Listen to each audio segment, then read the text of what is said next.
প্রতিদিন ক্লাস ছুটির পর নিজ দায়িত্বে মমতাময়ী মায়ের মতো সন্তানতুল্য শিক্ষার্থীদের গেট পার করে অভিভাবকদের কাছে পৌঁছে দিতেন মাইলস্টোন স্কুল অ্যান্ড কলেজের একজন শিক্ষক।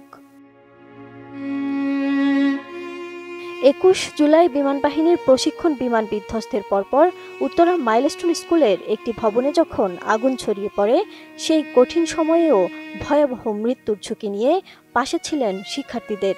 তিনি আর কেউ নন, মাহরিন চৌধুরী, যিনি কেবল একজন শিক্ষক নন, মাইলস্টোন স্কুল অ্যান্ড কলেজের সমন্বয়কও, যিনি চাইলেই বেঁচে যেতে পারতেন, কিন্তু স্বার্থপরের মতো দায়িত্বের জায়গা থেকে সরেননি। 20-এর অধিক শিক্ষার্থীর জীবন বাঁচিয়ে দিয়ে নিজেই ধরা দিলেন মৃত্যুর কাছে।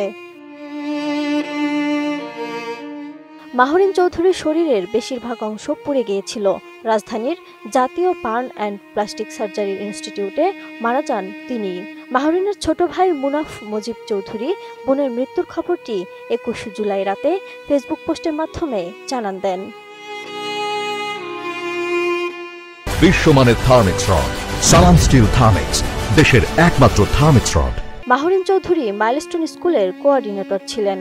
ভবনে আগুন লাগার সময় তিনি সবার আগে নিজে বের হননি, বরং যতজন ছাত্রছাত্রীকে পারা যায় বের করে আনার চেষ্টা করেছেন। এতে তার শরীরের 100% পুড়ে যায়। এরপর 21 জুলাই রাতে তিনি পাড়ি জমান না ফেরার দেশে। এদিকে মাহরিন চৌধুরী ম্যাডামকে শ্রদ্ধা জানিয়ে সামাজিক যোগাযোগ মাধ্যমে অনেক পোস্ট চোখে পড়ছে। তার ছাত্রছাত্রীরা তাকে বর্ণনা করছেন বীর হিসেবে। সদ্য এই বিমান দুর্ঘটনায় আমরা যাদের হারিয়েছি তাদের বেশিরভাগই শিশু।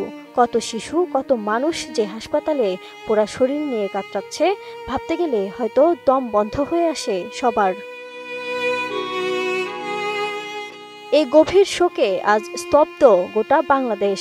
তবু এ সময়ে মাহরিন ম্যাডামের মতো বীর শিক্ষকদের এই মহান জীবনদানে গভীর শ্রদ্ধায় নত না হওয়ার কোনো অবকাশ নেই। মাহরিন চৌধুরীর মতো মানুষদের সাহসে হয়তো বলিয়ান হবে নতুন প্রজন্ম।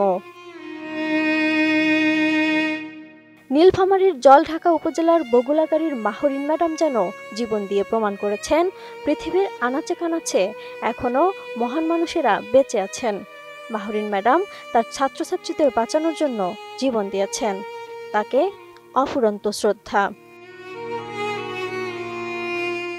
Lima Sayanti, desk report, ATN news.